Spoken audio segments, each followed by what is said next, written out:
இந்திய வரலாற்றில் மட்டுமல்ல, உலக வரலாற்றிலேயே கடல் கடந்து ஆட்சி செய்தது ஒரே பேரரசுதான், அது நம்ம சோழ பேரரசுதான்.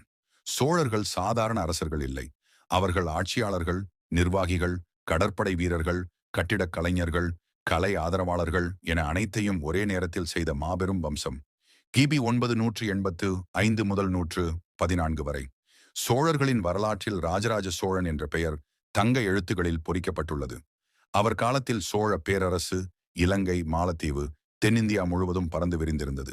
சக்தி வாய்ந்த நிலப்படை, உலகின் முதல் முறைப்படுத்தப்பட்ட கடற்படை, சிறந்த வரி வசூல் முறை, மக்கள் நல ஆட்சி என அனைத்திலும் கைதேர்ந்தவராக இருந்தார்.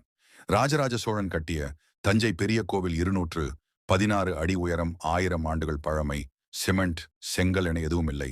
மேலிருக்கும் என்பது டன் எடை உள்ள கல். இன்று கூட உலகத்தை வியக்க வைக்கிறது.